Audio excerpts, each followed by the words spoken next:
আচ্ছা, একটা কনসেপ্ট নিয়ে আলোচনা করি কস্ট প্রাইস নিয়ে, মানে প্রফিট লস থেকে। ধরে নাও কস্ট প্রাইস 100 টাকা আর মার্ক প্রাইস হলে আমি মার্ক করলাম কত 120 টাকা, আমি ফালতু করে দিলাম, লিখে দিলাম ডিসকাউন্ট করলে দিলাম 10। আর এই জায়গাটা হচ্ছে সেলিং প্রাইস, তাহলে সেলিং প্রাইস কত হবে 120 থেকে 10 বদলে, কারণ এখান থেকে কাস্টমার আসলো 120 টাকা আসলো, দেখলো, আমি বললাম 10 টাকা ছেড়ে দিলাম, তোমাকে দিলাম 110 টাকা দিয়ে। তাহলে আমি অ্যাকচুয়ালি প্রফিট কত করলাম, ওই যে এখানে আমার খরচ হয়েছে 100 টাকা আর শেষমেশে আমি 110 টাকা বেচলাম, তো 10 টাকা প্রফিট, এই হলো একটা।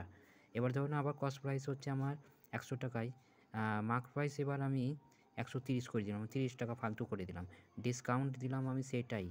এবার সেলিং প্রাইস আমি করলাম কত, ওই কত হবে তাহলে 130 থেকে 120, আর আমার প্রফিট কত হবে এখন, এখানটা 100 আর এটা 120, মানে হচ্ছে 20, যেহেতু 100 ধরেছি পার্সেন্ট হয়ে যাবে, এটা 10%। তার মানে অনেক সময় কোশ্চেনে বলা যায় যে আমাকে ধরে নাও 10% প্রফিট করতে গেলে কস্ট প্রাইস থেকে মার্ক প্রাইস কতটা করব যাতে করে 10% চলে আসে।